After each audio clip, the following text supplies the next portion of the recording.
Hi hello ನಮಸ್ಕಾರ welcome back to my channel. Gowri Kalyana ಬುಧವಾರದ ಸಂಚಿಕೆಯಲ್ಲಿ ಏನಾಗುತ್ತೆ ಅಂತ ನೋಡೋಣ. ಬುಧವಾರದ ಸಂಚಿಕೆಯಲ್ಲಿ ಮೊದಲಿಗೆ ಅನಿಕೇತ್ ಮೋನಿಕನ ಒಂದು ಹೋಟೆಲ್ ರೂಮ್ಗೆ ಕರ್ಕೊಂಡು ಹೋಗ್ತಾನೆ. ಹಾಗೆ ರಿಸೆಪ್ಷನಿಸ್ಟ್ ಹತ್ರ ಬಂದು, ಸರ್ ನಾನು ಒಂದು ರೂಮ್ ಬುಕ್ ಮಾಡಿದ್ದೆ ಅಂತ ಹೇಳ್ತಾನೆ ಕೀ ಇಸ್ಕೊಳ್ಳೋಕ್ಕೋಸ್ಕರ. ಆಗ ಆ ರಿಸೆಪ್ಷನಿಸ್ಟ್ ಇವನನ್ನು ನೋಡಿ, ಓ ಸರ್ ನಿಮ್ಮ ಕಾರ್ಡ್ ಇಲ್ಲೇ ಇದೆ ಅಂತ ಹೇಳ್ತಾನೆ. ಅವನ ಮಾತು ಕೇಳಿ ಮೋನಿಕಾ, ಅನಿಕೇತ್ ಇವರು ಏನು ಹೇಳ್ತಾ ಇದ್ದಾರೆ, ನಿನ್ನ ಕಾರ್ಡ್ ಇಲ್ಲೇ ಇದೆಯಾ ಅಂತ ಆಶ್ಚರ್ಯದಿಂದ ಪ್ರಶ್ನೆ ಮಾಡ್ತಾಳೆ. ಆಗ ಅನಿಕೇತ್, ಹೌದು ಮೋನಿಕಾ, ಹೋದ ತಿಂಗಳು ನಾನು ಸೀನಿಯರ್ ಮ್ಯಾನೇಜರ್ ಒಬ್ಬರು ಜೊತೆ ಬಂದಿದ್ದೆ, ಅವರಿಗೆ ನಾನೇ ರೂಮ್ ಬುಕ್ ಮಾಡಿ ಕೊಟ್ಟಿದ್ದು ಅಂತ ಹೇಳ್ತಾನೆ. ಆಗ ರಿಸೆಪ್ಷನಿಸ್ಟ್, ಹೌದೌದು ಅದೇ ಕರ್ಲಿ ಹೇರ್ ಪಿಂಕ್ ಚೂಡಿದಾರ ಹಾಕಿದವರು ಅಂತ ಮತ್ತೆ ಟಾಂಟ್ ಕೊಡಲಿಕ್ಕೆ ಶುರು ಮಾಡ್ತಾನೆ. ಆಗ ಅನಿಕೇತ್, ಸುಮ್ನಿರಪ್ಪ ನೀನು ಅಂತ ಹೇಳ್ತಾ ಅವನ ಹತ್ರ ಕೀ ತಗೊಂಡು ರೂಮ್ಗೆ ಹೊರಡ್ತಾನೆ. ಹಾಗೆ ಮೋನಿಕಾ ರೂಮ್ಗೆ ಬಂದ ತಕ್ಷಣ, ಯಾಕೆ ಅನಿಕೇತ್ ಇಂಥ ಜಾಗದಲ್ಲಿ ರೂಮನ್ನು ಬುಕ್ ಮಾಡಿದೀಯಾ ಅಂತ ಪ್ರಶ್ನೆ ಮಾಡ್ತಾಳೆ. ಆಗ ಅನಿಕೇತ್, ಏನು ಮಾಡೋದು ಬೇಬಿ, ನಾವು ಇಂಥ ಜಾಗದಲ್ಲಿ ಇದ್ದರೆ ಯಾರಿಗೂ ಗೊತ್ತಾಗೋದಿಲ್ಲ ಅಂತ ಪ್ಲ್ಯಾನ್ ಮಾಡಿ ಇಲ್ಲಿ ಬುಕ್ ಮಾಡಿರೋದು ಅಷ್ಟೇ ಅಂತ ಹೇಳಿ ಮ್ಯಾನೇಜ್ ಮಾಡ್ತಾನೆ.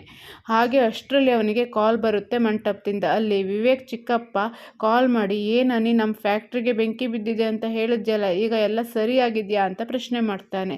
ಆಗ ಅನಿಕೇತ್, ಅಂಕಲ್ ನಾನು ಬಂದಿದ್ದೀನಲ್ಲ, ಎಲ್ಲ ಸರಿ ಮಾಡಿಬಿಟ್ಟೆ ಅಂತ ಹೇಳಿ ಕಾಲ್ ಕಟ್ ಮಾಡಿ ರೂಮ್ಗೆ ಬಂದು, ಇಲ್ಲಿ ನನ್ನ ಫಸ್ಟ್ ನೈಟ್ ನಡೀತಾ ಇದ್ರೆ ಅಲ್ಲಿ ವಿವೇಕ್ ಯಾರ ಕೊರಳಿಗೆ ತಾಳಿ ಕಟ್ತಾ ಇದ್ದಾನೋ ಅಂತ ಮನಸ್ಸಲ್ಲೇ ಅನ್ಕೋತಾನೆ. ಹಾಗೆ ಈ ಕಡೆ ಕಾಂತ ಕಾಲ್ ಮಾಡ್ತಾಳೆ ಚಿನ್ನುಗೆ. ಆಗ ಫನ್ನಿ ಕಾಲ್ ಅಟೆಂಡ್ ಮಾಡಿ, ಅಮ್ಮ ನಮಗೆ ಸಣ್ಣ ಆಕ್ಸಿಡೆಂಟ್ ಆಗಿದೆ, ನಾವು ಈಗಲೇ ಬರ್ತಾ ಇದ್ದೀವಿ ಮಂಟಪಕ್ಕೆ ಅಂತ ಹೇಳಿ ಕಾಲ್ ಕಟ್ ಮಾಡಿ ಮಂಟಪಕ್ಕೆ ಡೈರೆಕ್ಟ್ ಬರ್ತಾರೆ. ಬನ್ನಿ ಹಾಗೂ ಮತ್ತೆ ಚಿನ್ನೂನ ನೋಡಿ ಕಾಂತಗೆ ತುಂಬಾ ಬೇಜಾರಾಗುತ್ತೆ. ಹಾಗೆ ಏನಾಯಿತು, ಮೋನಿಕಾ ಎಲ್ಲಿ ಅಂತ ಪ್ರಶ್ನೆ ಮಾಡ್ತಾಳೆ.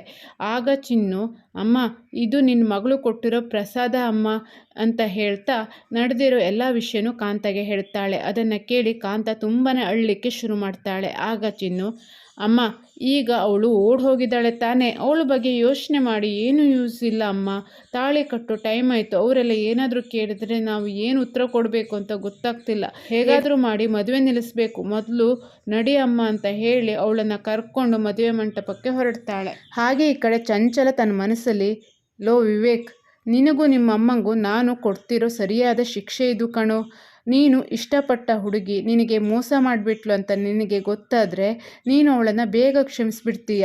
ಯಾಕಂದರೆ ಪ್ರೀತಿ ಅನ್ನೋದು ಮಾಯೆ. ಅದೇ ನೀನು ನಿನ್ನ ಶತ್ರುನ ಮದುವೆ ಆದರೆ ಮೋಸ ಹೋಗದೆ ಇದ್ದರೂ ನಿನಗೆ ಇಷ್ಟ ಇಲ್ಲದೆ ಇರೋ ಅವಳನ್ನು ಕಟ್ಕೊಂಡು ಅವಳ ಜೊತೆ ಕಿತ್ತಾಡಿಕೊಂಡು ನೆಮ್ಮದಿ ಇಲ್ಲದೆ ಇಡೀ ಜೀವನ ನರಕ ಅನುಭವಿಸ್ಬೇಕು. ಅದನ್ನು ನೋಡಿಕೊಂಡು ನಾನು ಸಂತೋಷ ಪಡಬೇಕು ಅಂತ ಅನ್ಕೋತಾಳೆ. ಅದೇ ಟೈಮ್ಗೆ ಪುರೋಹಿತರು ಮಾಂಗಲ್ಯ ಧಾರಣೆ ಮಾಡುವಂತ ವಿವೇಕ್ಗೆ ಹೇಳ್ತಾರೆ. ಇನ್ನೇನು ವಿವೇಕ್ ತಾಳಿ ಕಟ್ಟಲಿಕ್ಕೆ ಹೊರಡಬೇಕಾದ್ರೆ ಈ ಕಡೆ ಕಾಂತ ಬರ್ತಾಳೆ. ಅವಳನ್ನು ನೋಡಿ ವೀರಣ್ಣ, ಏನಾಯ್ತು ಮೋನಿಕಾ ಬರಲಿಲ್ವಾ ಅಂತ ಪ್ರಶ್ನೆ ಮಾಡ್ತಾನೆ. ಆಗ ಕಾಂತ, ಇಲ್ಲ ರೀ ಅವಳು ಬರಲಿಲ್ಲ, ನಮಗೆ ಮೋಸ ಮಾಡಿ ಓಡ್ ಹೋಗ್ಬಿಟ್ಲು ಅಂತ ಹೇಳ್ತಾಳೆ. ಆಗ ವೀರಣ್ಣ, ತಾಳಿ ಕಟ್ಟೋ ಟೈಮ್ ಆಯಿತು, ನಾನು ಈಗಲೇ ಹೋಗಿ ಮದುವೆ ನಿಲ್ಲಿಸ್ತೀನಿ ಅಂತ ಹೇಳಿ ಹೊರಡ್ತಾನೆ. ಆದರೆ ಕಾಂತ ಅವನನ್ನು ತಡಿತಾಳೆ.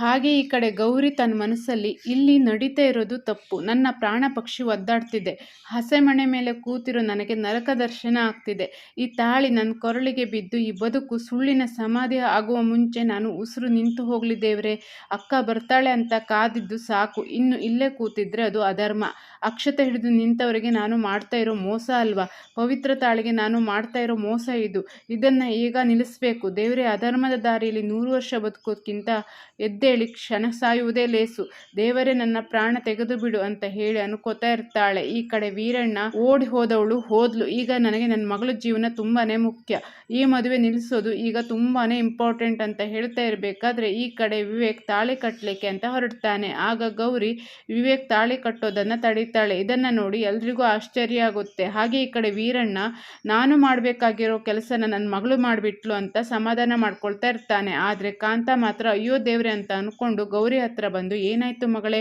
ನನ್ನ ಮಗಳು ತುಂಬಾನೇ ಹೆದರ್ಕೊಂಡಿದ್ದಾಳೆ, 1 ನಿಮಿಷ ಅಳಿ ಅಂದರೆ ಅಂತ ಸಮಾಧಾನ ಮಾಡ್ತೀನಿ ಅಂತ ಹೇಳಿ ಗೌರಿ ಕಿವಿ ಹತ್ರ ಬಂದು, ಗೌರಿ ಮೋನಿಕಾ ಓಡ್ ಹೋಗ್ಬಿಟ್ಲು, ಈಗ ನೀನು ಈ ಮದುವೆ ಆಗಲೇಬೇಕು ಗೌರಿ, ಬೇರೆ ದಾರಿ ಇಲ್ಲ, ಇದು ನಿನ್ನ ಪಾಲಿಗೆ ಬಂದಿರೋ ಭಾಗ್ಯ ಅಂತ ಅಂದ್ಕೊಂಡು ಒಪ್ಕೊಬಿಡು ಗೌರಿ ಅಂತ ಹೇಳ್ತಾಳೆ. ಆದರೆ ಗೌರಿ, ಅಮ್ಮ ಇಂಥ ತಪ್ಪನ್ನು ನನ್ನ ಹತ್ರ ಮಾಡಿಸ್ಬೇಡ ಅಮ್ಮ ಅಂತ ರಿಕ್ವೆಸ್ಟ್ ಮಾಡ್ತಾ ಇರಬೇಕಾದ್ರೆ ಅಲ್ಲಿರುವ ವಿವೇಕ್ ಅಜ್ಜಿ ಏನಾಯ್ತು ಅಂತ ಪ್ರಶ್ನೆ ಮಾಡ್ತಾಳೆ. ಆಗ ಕಾಂತ ಏನೂ ಇಲ್ಲ ಅಂತ ಹೇಳ್ತಾ ಪುರೋಹಿತರ ಹತ್ರ ನೀವು ಮಂತ್ರನ ಮುಂದುವರಿಸಿ ಅಂತ ಹೇಳ್ತಾಳೆ. ಆಗ ಮತ್ತೆ ವಿವೇಕ್ ಅವಳಿಗೆ ತಾಳಿ ಕಟ್ಟೋಕೆ ಅಂತ ಹೊರಡ್ತಾನೆ. ಆಗ ಗೌರಿ ತನ್ನ ಮುಖಕ್ಕೆ ಹಾಕಿರೋ ಮುಸ್ಕನ್ನ ತೆಗಿತಾಳೆ. ಗೌರಿನ ನೋಡಿ ವಿವೇಕ್ ಅಂತೂ ತುಂಬಾನೇ ಶಾಕ್ಗೆ ಒಳಗಾಗ್ತಾನೆ. ಹಾಗೆ ಮನೆಯವರೆಲ್ಲರಿಗೂ ಆಶ್ಚರ್ಯ ಆಗುತ್ತೆ. ಈ ಕಡೆ ಹೋಟೆಲ್ ರೂಮ್ನಲ್ಲಿ ಅನಿಕೇತ್ ಮೋನಿಕಾ ಹತ್ರ ಬಂದು, ಆಕಾಶದಲ್ಲಿರುವ ಸ್ಟಾರ್ ಚೂರು ನನ್ನ ಮುಂದೆ ನಿಂತು ಹೊಳಿತಾ ಇರೋ ಥರ ಕಾಣಿಸ್ತಾ ಇದೆಯಾ ಮೋನಿಕಾ ನೀನು? ಒಟ್ಟಿನಲ್ಲಿ ನಮ್ಮ ಲವ್ ಟ್ರಾವೆಲ್ ಇವತ್ತು ಒಂದು ಸುಂದರವಾದ ಸ್ಟೇಜ್ಗೆ ಬಂದು ನಿಂತಿದೆ ಅಲ್ವಾ ಅಂತ ಪ್ರಶ್ನೆ ಮಾಡ್ತಾನೆ.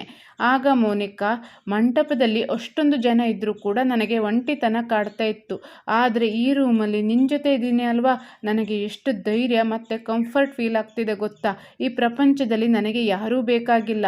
ನನ್ನ ಪ್ರಪಂಚನೇ ಆಗಿರೋ ನೀನು ನನ್ನ ಜೊತೆ ಇದ್ದರೆ ಅಷ್ಟೇ ಸಾಕು. ನಿನ್ನ ಬಿಟ್ಟರೆ ನನಗೆ ಇನ್ನೇನೂ ಬೇಡ ಅಂತ ಹೇಳ್ತಾಳೆ.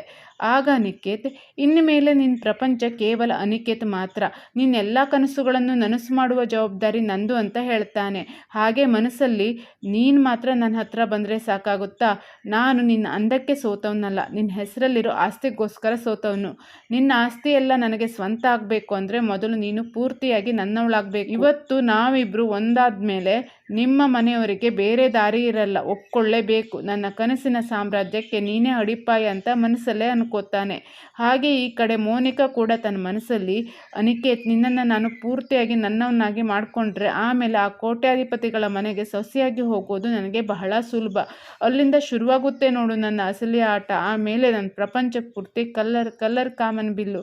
ಈ ಪ್ರೀತಿ ಅನ್ನೋದು ನನ್ನ ಸಿಂಹಾಸನಕ್ಕೆ ಸಿಕ್ಕಿರುವ ಗೋಲ್ಡನ್ ಮೆಟ್ಟಿಲು ಅಷ್ಟೇ ಅಂತ ಅಂದ್ಕೊಳ್ತಾಳೆ. ಈ ಕಡೆ ಮದುವೆ ಮಂಟಪದಲ್ಲಿ ಗೌರಿನ ನೋಡಿ ವಿವೇಕ್ ಚಿಕ್ಕಪ್ಪ, ನೀನೇನು ಮಾಡ್ತಿದ್ದೀಯಾ ಇಲ್ಲಿ? ಮೋನಿಕಾ ಇಲ್ಲಿ? ಸಂಪ್ರದಾಯದ ಹೆಸರಲ್ಲಿ ಮುಖ ಮುಚ್ಕೊಂಡು ಬಂದಿದ್ದು ಇದಕ್ಕ? ಇಷ್ಟು ಚೀಪ್ ನಾಟಕ ಮಾಡಿದ್ದು ಯಾಕೆ ವೀರಣ್ಣನವರೇ ಅಂತ ಪ್ರಶ್ನೆ ಮಾಡ್ತಾನೆ. ಹಾಗೆ ಎಲ್ಲರೂ ಸೇರಿ ವೀರಣ್ಣನ ಪ್ರಶ್ನೆ ಮೇಲೆ ಪ್ರಶ್ನೆ ಮಾಡ್ತಾ ಇರ್ತಾರೆ. ಹಾಗೆ ವಿವೇಕ್ ತಾತ ಮಾತನ್ನ ಮುಂದುವರಿಸಿ, ಏನಮ್ಮ ಕಾಂತಲಕ್ಷ್ಮಿ, ನಿನ್ನ ಮಗಳು ಮದುವೆ ಹೆಣ್ಣಾಗಿ ಹಸೆಮಣೆ ಮೇಲೆ ಕೂರ್ಬೇಕಾದ ಜಾಗದಲ್ಲಿ ಇವಳು ಬಂದು ಕೂತಿದ್ದಾಳೆ. ಇವಳು ಯಾರು ಇಲ್ಲಿ ಬಂದು ಕೂರೋಕೆ ಅಂತ ಪ್ರಶ್ನೆ ಮಾಡ್ತಾನೆ. ಹಾಗೆ ಈ ಕಡೆ ರಿಪೋರ್ಟರ್ಸ್ಗೆ ಒಂದು ಬಿಸಿ ಬಿಸಿಯಾದ ಸುದ್ದಿ ಸಿಕ್ಕಿರುತ್ತೆ. ಹಾಗೆ ಅವರು ಕೂಡ ತಮ್ಮ ವರದಿಯನ್ನು ರಿಪೋರ್ಟ್ ಮಾಡಲಿಕ್ಕೆ ಶುರು ಮಾಡಿಬಿಡ್ತಾರೆ ಅಲ್ಲೇ. ಹಾಗೆ ಅವರು ವೀಕ್ಷಕರೇ, ಮದುವೆ ಮಂಟಪದಲ್ಲಿ ಮದುಮಗಳು ಅದಲು ಬದಲು, ಮದುಮಗಳು ಬೇರೆಯವರು, ಹಾಗಾದರೆ ಮೋನಿಕಾ ಎಲ್ಲಿ ಅನ್ನೋದು $1 ಮಿಲಿಯನ್ ಪ್ರಶ್ನೆ ಆಗಿದೆ ಅಂತ ಹೇಳಿ ಅವರು ವರದಿನ ರೆಕಾರ್ಡ್ ಮಾಡಲಿಕ್ಕೆ ಶುರು ಮಾಡಿಬಿಡ್ತಾರೆ. ಹಾಗೆ ಈ ಕಡೆ ಎಲ್ಲರೂ ವೀರಣ್ಣನ ಹತ್ರ ಉತ್ತರ ಕೊಡಿ ವೀರಣ್ಣನವರೇ, ಉತ್ತರ ಕೊಡಿ ಅಂತ 100 ಪ್ರಶ್ನೆಗಳನ್ನು ಕೇಳ್ತಾ ಇರ್ತಾರೆ. ಆಗ ವೀರಣ್ಣ, ನೋಡುಕ ಅಂತ ಎಲ್ಲರೂ 100 ಪ್ರಶ್ನೆ ಕೇಳ್ತಾ ಇದ್ದಾರೆ, ಉತ್ತರ ಕೊಡು, ಹೇಳ್ಬಿಡು. ಮೋನಿಕಾ ಇಲ್ಲಿ ಇಲ್ಲ, ಕೂತಿರೋದು ಗೌರಿ, ಅವಳು ಕೂಡ ನನ್ನ ಮಗಳು ಅಂತ ಹೇಳು ಅಂತ ಹೇಳ್ತಾನೆ. ಆಗ ವಿವೇಕ್ ಚಿಕ್ಕಪ್ಪ, ಏನು ಗೌರಿ ನಿಮ್ಮ ಮಗಳ? ಅಂದರೆ ಇನ್ನೆಷ್ಟು ಸುಳ್ಳು ಹೇಳೋಕೆ ಹೊರಟಿದ್ದೀರಾ ನೀವು? ಎಲ್ಲ ಸುಳ್ಳು. ಮೋನಿಕಾ ಒಬ್ಬಳೇ ನಮ್ಮ ಮಗಳು ಅಂತ ಹೇಳಿರೋದು ಸುಳ್ಳು, ನಾವು ಕೋಟ್ಯಾಧಿಪತಿಗಳು ಅಂತ ಹೇಳಿರೋದು ಸುಳ್ಳು. ಸುಳ್ಳು ಸುಳ್ಳು ಸುಳ್ಳು. ಈ ಸುಳ್ಳು ಅನ್ನೋದನ್ನು ಇಂಥ ಸಂದರ್ಭದಲ್ಲಿ ಹೇಳೋದಾ ಅಂತ ಪ್ರಶ್ನೆ ಮಾಡ್ತಾರೆ. ಹಾಗೆ ವಿವೇಕ್ ತಾತ, ಇಂಥ ಸುಳ್ಳನ್ನು ಯಾವ ಸಂದರ್ಭದಲ್ಲಿ ಹೇಳ್ತಾ ಇದ್ದೀರಿ? ಗುರು ಹಿರಿಯರು ಬಂದಿದ್ದಾರೆ, ಸ್ನೇಹಿತರು ಬಂದಿದ್ದಾರೆ, ಬಂಧು ಬಳಗ ಬಂದಿದೆ, ಎಲ್ಲರ ಮುಂದೆ ನಮ್ಮ ಮಾನ ಮರ್ಯಾದೆ ಹರಾಜು ಹಾಕ್ಬಿಟ್ರಲ್ಲ ವೀರಣ್ಣನವರೇ ಅಂತ ಪ್ರಶ್ನೆ ಮಾಡ್ತಾರೆ. ಆಗ ವೀರಣ್ಣ, ನಮ್ಮನೆ ಹೆಣ್ಮಕ್ಳನ್ನ ಶ್ರೀಮಂತರ ಮನೆಗೆ ಸೊಸೆಯಾಗಿ ಕಳಿಸ್ಬೇಕು ಅನ್ನೋ ಇವಳ ದುರಾಸೆ ನಮ್ಮನ್ನ ಇವತ್ತು ಇಲ್ಲಿ ತಂದು ನಿಲ್ಲಿಸಿದೆ ಸ್ವಾಮಿ ಅಂತ ಹೇಳ್ತಾನೆ. ಹಾಗೆ ಮತ್ತೆ ವಿವೇಕ್ ಚಿಕ್ಕಪ್ಪ ಮಾತನ್ನು ಮುಂದುವರಿಸಿ, ನೀವು ಎಲ್ಲಿ ಬೇಕಾದರೂ ಹೋಗಿ ನಿಲ್ಲಿ, ಆದರೆ ನಮ್ಮನ್ನ ಯಾಕೆ ಇಷ್ಟು ಜನರ ಮುಂದೆ ಬೆತ್ತಲಾಗಿ ನಿಲ್ಲಿಸಿದ್ದೀರಾ? ನಿಮ್ಮಂಥ ಜನಗಳಿಂದ ನಮ್ಮ ಮಾನ ಮರ್ಯಾದೆ ಕೂಡ ಹಾಳಾಗ್ತಿದೆ. ನಿಮ್ಮಿಂದಾಗಿ ದೀನಬಂಧು ಕುಟುಂಬದ ಮರ್ಯಾದೆ ಎಲ್ಲ ಹಾಳಾಗ್ತಿದೆ. ಮಾತಾಡಿ ವೀರಣ್ಣನವರೇ ಅಂತ ಜೋರು ಧ್ವನಿಯಲ್ಲಿ ಪ್ರಶ್ನೆ ಮಾಡಲಿಕ್ಕೆ ಶುರು ಮಾಡ್ತಾನೆ. ಹಾಗೆ ಮದುವೆ ಮನೆಯಲ್ಲಿ ವಿವೇಕ್ ತಾತ, ಅಜ್ಜಿ, ಅಮ್ಮ, ಅಪ್ಪ ಎಲ್ಲರೂ ಪ್ರಶ್ನೆ ಮಾಡ್ತಾನೆ ಇರ್ತಾರೆ. ಆಗ ಅನಿವಾರ್ಯವಾಗಿ ಕಾಂತ ಮಾತಾಡೋ ಪರಿಸ್ಥಿತಿ ಬರುತ್ತೆ. ಹಾಗೆ ಕಾಂತ ಅಳುತ್ತಾ, ಮೋನಿಕಾ ನನಗೆ ಮದುವೆ ಇಷ್ಟ ಇಲ್ಲ ಅಂತ ಲೆಟರ್ ಬರೆದಿಟ್ಟು ಓಡಿ ಹೋಗ್ಬಿಟ್ಲು ಅಂತ ಇರೋ ಸತ್ಯನ ಹೇಳ್ತಾಳೆ. ಇದನ್ನ ಕೇಳಿ ಎಲ್ರಿಗೂ ಶಾಕ್ ಆಗುತ್ತೆ. ಇಲ್ಲಿಗೆ ಬುಧವಾರದ ಸಂಚಿಕೆ ಮುಗಿಯುತ್ತೆ. ಮತ್ತಷ್ಟು ವಿಡಿಯೋಗಳನ್ನು ನೋಡಲಿಕ್ಕೆ ನಮ್ಮ ಚಾನಲ್ನ ಸಬ್ಸ್ಕ್ರೈಬ್ ಮಾಡ್ಕೊಳ್ಳಿ, ಪಕ್ಕದಲ್ಲಿರೋ ಬೆಲ್ ಐಕಾನ್ನ ಕ್ಲಿಕ್ ಮಾಡಿ. ಇದರಿಂದ ನಾವು ಹಾಕೋ ಹೊಸ ವಿಡಿಯೋಗಳ ನೋಟಿಫಿಕೇಶನ್ ನಿಮಗೆ ಸಿಗುತ್ತೆ. ಮುಂದಿನ ವಿಡಿಯೋದಲ್ಲಿ ಮತ್ತೆ ಸಿಗೋಣ. ಧನ್ಯವಾದಗಳು.